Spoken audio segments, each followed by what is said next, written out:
Summer holidays లేదా సంక్రాంతి, దసరా ఏదైనా holidays వస్తే మాత్రం అప్పుడు థియేటర్లు మొత్తం కూడా పెద్ద సినిమాలతో కలకలాడుతూ ఉండేది. కానీ ఈసారి మాత్రం సమ్మర్ మొత్తం కూడా చాలా సప్పగా సాగిందని చెప్పవచ్చు. పెద్ద సినిమాలన్నీ కూడా పోస్ట్‌పోన్ అవ్వటం, దీని ఎఫెక్ట్ మాత్రం సినిమా థియేటర్లపైన చాలా పడిందని చెప్పవచ్చు.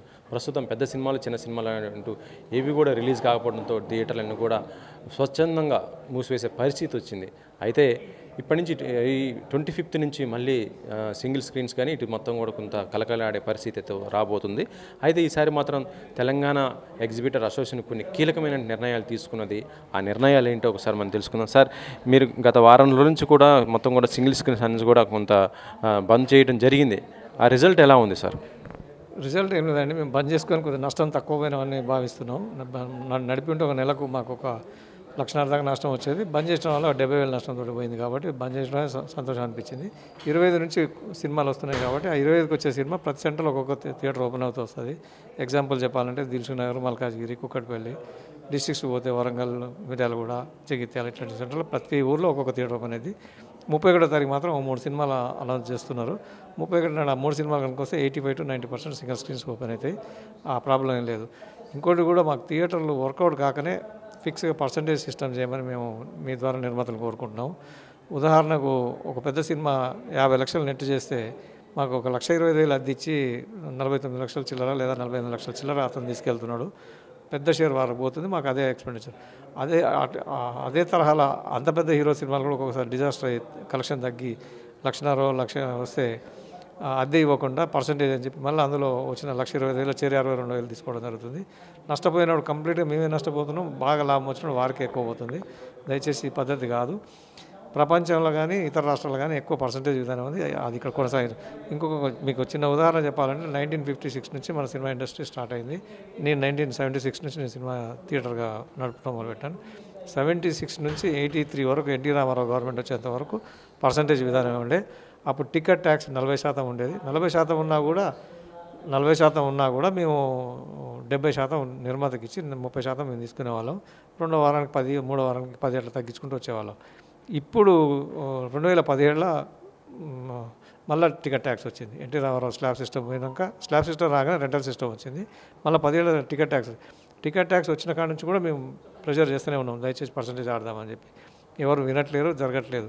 ఇప్పుడు ఈ 2 నెలల నుంచి సిచ్యువేషన్ చూస్తే వెరీ బ్యాడ్ అయింది.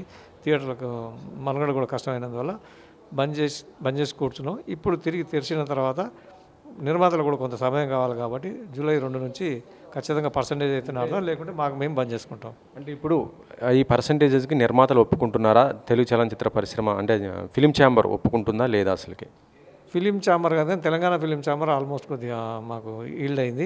మేము ఇచ్చిన లెటర్ కూడా ప్రొడ్యూసర్ కౌన్సిల్కు, నిర్మాతల మండలికి ప్లస్ తెలుగు ఫిలిం ఛాంబర్ కూడా పంపుతా అంటున్నారు. ఇది గత్యంతరం లేదండి, ఎందుకంటే మాకు థియేటర్ నడవాలంటే ఆ ఖర్చులు కావాలి. ఇప్పుడు salaries, current bill, UFO charges ఇవన్నీ కట్టాలంటే కొంత ఆదాయం ఉంటేనే చేయగలుగుతాం, లేకపోతే ఇట్లే బంధులు అవుతుంటే వారికి కూడా మంచిది కాదు. దయచేసి మీ ద్వారా ప్రొడ్యూసర్లను కోరుకునేది, డిస్ట్రిబ్యూటర్లను కోరుకునేది పర్సంటేజ్ విధానానికి వస్తేనే అందరం నిలదొక్కుంటాం. ఇప్పుడు అంటే పెద్ద సినిమాలకి ఎంత పర్సంటేజ్ మీరు కోరుకుంటున్నారు, చిన్న సినిమాలకి ఎంత పర్సంటేజ్ కోరుకుంటున్నారు? అంటే మల్టీప్లెక్స్లకి ఒక రకంగా ఉంది పర్సంటేజ్, ఇప్పుడు సింగిల్ స్క్రీన్ థియేటర్స్కి ఎంత ఉండబోతుంది? మల్టీప్లెక్స్లో ఫిక్స్గా 55% పంపిణీదారు అనుకుంది, 40% థియేటర్ అనుకుంది.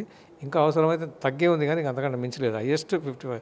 మేమేమంటున్నాం అంటే 30 కోట్లకు పైబడి కొన్న సినిమాని బిగ్ బడ్జెట్ కింద పెట్టుకున్నాం తెలంగాణ ఏరియాకు. 75% ఇస్తా అంటున్నాం. మాకు 25% వేయండి, వాళ్ళకి 40% ఇవ్వమని కూడా అడుగుతలేము. మిడిల్ సినిమా 30 కోట్ల కంటే తక్కువ ఉండి 10 కోట్ల కొనుక్కుంటే 60% వారికి, 40% మాకు అడుగుతున్నాం. మరి చిన్న సినిమాలు 10 కోట్ల లోపు చిన్న సినిమాలు వస్తే సగం అని చెప్తున్నాం. మేము ఒక 20% మాత్రమే అడుగుతున్నాం. ఆ 20% ఇస్తే కొంత మాకు ఒక సంవత్సరంలో కొంత మనుగడకు ఛాన్స్ ఉంటుంది. ఇది కూడా 1 year 2 years చూసేసి రకరకాల వ్యాపారాలకు వెళ్ళిపోయే అవకాశాలు ఉన్నాయి. దయచేసి థియేటర్లు ఎక్కువ బంద్ కాకుండా ఉండాలంటే నిర్మాతలు కానీ పంపిణీదారులు కానీ మాకు పర్సంటేజ్ ఇస్తేనే నిలదొక్కోగలుగుతాం.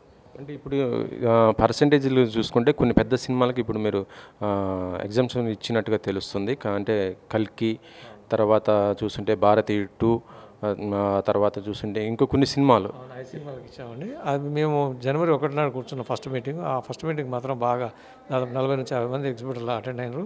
పర్సన్స్ 50 నుంచి 60 మంది ఉన్న థియేటర్ దాదాపు 85-90% పుష్ప, మన ఓజీ, కల్కి, ఇండియన్ 2, ఇంకేదో ఒకటి ఉందండి, మన ఫ్యామిలీ స్టార్ ఆల్రెడీ అయిపోయింది.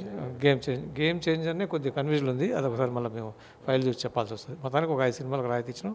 అందులో ఒక రాయితీ అంటే పాత పద్ధతి వేస్తుంది, వాళ్ళు ఆల్రెడీ ముందు బడ్జెట్ పెట్టారు కాబట్టి.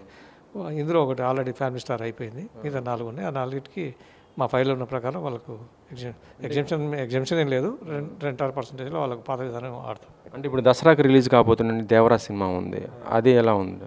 నాకు తెలిసి దేవరా లేదండి ఇప్పుడైతే. అది మనం కొంత కన్ఫ్యూజన్స్ ఉన్నాయి. కొంతమంది ఎగ్జిబిటర్స్ దేవరా కూడా అనుకున్నామని అంటున్నారు, కొంత లేదంటున్నారు. దాన్ని కొంత క్లారిటీ చేసుకోవాల్సింది. ప్రస్తుతానికి అయితే దేవరా లేదు. అంటే ఏదేమైనా కూడా ఇప్పటి నుంచి జూలై 1 నుంచి మాత్రం పర్సంటేజ్ విధానం అయితే ఇంప్లిమెంట్ వస్తుంది అంటున్నారు.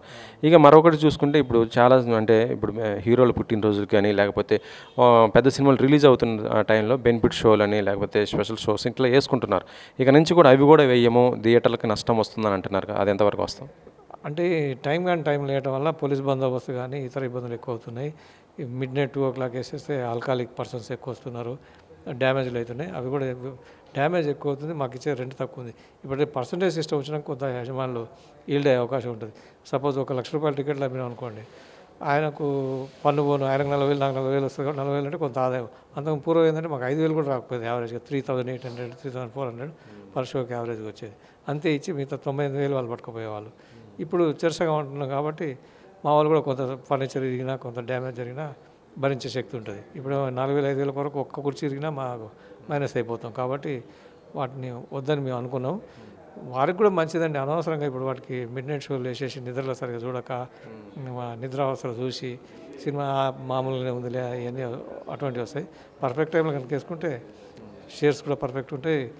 ఈ మన ఫ్యాన్స్ కానీ లేకుంటే ఏదో కంపెనీలకు షోలను అమ్మడం వల్ల కూడా ఒకసారి ₹1000 పెట్టి టికెట్ చూస్తే రిపీట్ చూసే అవకాశం పోతుంది. అతని ఫ్యామిలీని కూడా సినిమా చూసే అవకాశం పోతుంది. అతను ఒకంతోటే ఎండ్ అయిపోతుంది. అంటే ఇక్కడ బెనిఫిట్ షోలకి ప్రభుత్వం నుంచి పర్మిషన్ తెచ్చుకుంటున్నారు కదా నిర్మాతలు, దాంతోపాటు టికెట్ రేట్స్ కూడా పెంచుకుంటున్నారు. ఇవి రెండు కూడా ప్రభావం పడతాయి కదా మరి? ప్రభుత్వం ఇచ్చినంత మాత్రం అప్పర్ సైడ్ ఇస్తుంది, అది మాకు మ్యాండేటరీ ఏం కాదు, కంపల్సరీ ఏం కాదు. నాకు ఇష్టం లేకపోతే నేను థియేటర్ యజమానికి నేను సినిమా వేయను, టికెట్ రేట్ కూడా పెంచను. అది నాకు కూడా ఇష్టమై ఈ టర్మ్స్కి ఏమైనా ఇద్దరి మధ్యలో కుదురుతూనే ఇస్తాం. కానీ ఇప్పుడు కూడా మాకు సినిమా ప్రతిరోజు 4 ఆటలు వేసుకోమని, మల్టీప్లెక్స్లో 5 ఆటలు వేసుకోమని. మల్టీప్లెక్స్ 18 ఆటలు కూడా వేస్తలేడు, 80 ఆటలు వేయాలి వారానికి, 18-20 ఆటలు వేస్తలేడు. నేను 28 ఆటలు వేయాలి, నిన్న ప్రతినిధి 13 ఆటలు వేసిన. కాబట్టి కంపల్సరీ ఏమని నేను చెప్పదు, అంతకు మించి వేయకూడదు. 5వ ఆట ఇస్తారు పర్మిషన్, నాకు ఇష్టమైతే వేస్తే లేకుండా లేదు. చిన్న సినిమాలకి టికెట్ల రేట్ కొంత ఎఫెక్ట్ పడుతుంది, పెద్ద సినిమాల కంటే కొంత ఎక్కువ థియేటర్లో రిలీజ్ చేసుకునే అవకాశం ఉంటుంది. కానీ చిన్న సినిమాలు ఏంటంటే కొన్ని తక్కువ థియేటర్లో రిలీజ్ చేసుకుంటారు, కానీ టికెట్ రేట్ చూసుకుంటే సేమ్ అలాగే ఉంటుంది కదా. దీనివల్ల ఇటు నిర్మాతకి ఇటు ఎగ్జిబిటర్కి అందరికీ నష్టమే కదా. మేము చాలా క్లియర్గా చెప్తున్నాం నిర్మాత గారికి. ఇప్పుడు ఎగ్జాంపుల్ నా థియేటర్లో ఉంది ₹100 ఇప్పుడు ఎగ్జిస్టింగ్ రన్నింగ్ టికెట్ రేటు. ఏదైనా కొత్త సినిమా రాగానే 175 150 చేస్తూ అది చేయకండి దయచేసి, ఫిక్స్ చేద్దాం. మరీ బిగ్ బడ్జెట్ వచ్చినప్పుడు మాత్రమే పెంచండి. ఇప్పుడు మన సైంధవ వెంకటేష్ బాబు సినిమా వచ్చింది, నిన్నటిదాకా ₹100 టికెట్ ఒక్కసారి 170 చేయడం వల్ల ఆడియన్స్ కూడా బాగా తగ్గిపోయారు. అది వాళ్ళకి గమనించాలి వాళ్ళు కూడా. నేనేమంటున్నా అంటే పూర్వం నుంచి షోలే సినిమా వచ్చినా బాలరంగం సినిమా వచ్చినా కూడా ఆ ₹100 టికెట్ అనేది ఫిక్స్ అయి ఉండేది. 10 లక్షల మంది చూసేవాళ్ళు 50 లక్షల మంది చూస్తారు, అట్లా ఆదాయం రావాలి. కానీ ఒకటిగా నేను పిక్చర్ మీద పెట్టినామని చెప్పి 100-200 చేసేస్తే ప్రేక్షకుడు ఇబ్బంది పడుతున్నాడు, ఆడియన్స్ కూడా పడిపోతున్నారు డే బై డే. అంటే ఇప్పుడు మీరు తీసుకున్నటువంటి ఏదైతే నిర్ణయాలు ఉన్నాయో అవి తెలంగాణ ఎగ్జిబిటర్ అసోసియేషన్స్ వారికి పరిమితమైనవి. అది తెలంగాణ ఫిలిం ఛాంబరు, ఆ తర్వాత తెలుగు ఫిలిం ఛాంబరు. ఎందుకంటే మొత్తం కేవలం ఈ తెలంగాణ వారికే ఉంది, అది కూడా నైజాం వారికే ఉంది. కాబట్టి ఇప్పుడు ఈ 2 అసోసియేషన్లు కూడా యాక్సెప్ట్ చేస్తాయనుకుంటున్నారా? ఇప్పుడు తెలంగాణ ఫిలిం ఛాంబర్లో మీకు చెప్పాల్సింది ఏంటంటే ఫ్రెండ్లీగా ఇక్కడ అధ్యక్షుడు గారు మా దగ్గర సభ్యుడు సైన్ చేశాడు, ఇక్కడ వైస్ ప్రెసిడెంట్ గారు సభ్యుడు సైన్ చేశాడు, ఇంకో వైస్ ప్రెసిడెంట్ గారు సభ్యుడు సైన్ చేశారు, ఇక్కడ సెక్రటరీ గారు కూడా సభ్యుడు సైన్ చేశాడు. అంటే ఇంపార్టెంట్ ఉన్న ప్రైమ్ 4 సైన్ చేశారు. అట్లా కాక ఒక 3-4 ఈసీ మెంబర్ కూడా సైన్ చేశారు. ఇది ఇంటర్నల్గా వాళ్ళ థియేటర్ యజమానులు కాబట్టి మా దగ్గర కూడా పాల్గొంటారు. ఇక్కడికి వచ్చేసరికి ఏంటంటే డిస్ట్రిబ్యూటరు, ఎగ్జిబ్యూటరు, ప్రొడ్యూసరు, స్టూడియో ఓనర్స్ 4 ఉంటాం. ఈ ఛాంబర్ నుంచి నిర్ణయం కావాలంటే ఈ 4 సెక్టర్ల ఆమోదం పొందాలి. ఇక్కడ ఈ 4 సెక్టర్ల ఆమోదం పొందలేదు కాబట్టి వాళ్ళు ఇప్పుడు ఏం డిసిషన్ తీసుకోరు. మేము ఇచ్చిన లెటర్ని ఎండార్ చేసి ప్రొడ్యూసర్ కౌన్సిల్కు తెలుగు ఫిలిం ఛాంబర్కి పంపుతా అని చెప్పి మాకు శ్రీధర్ వైస్ ప్రెసిడెంట్ గారు హామీ ఇచ్చారు. అది వీళ్ళెంతో ఇవ్వాలి కానీ రేపు కానీ పంపుతారు వారికి.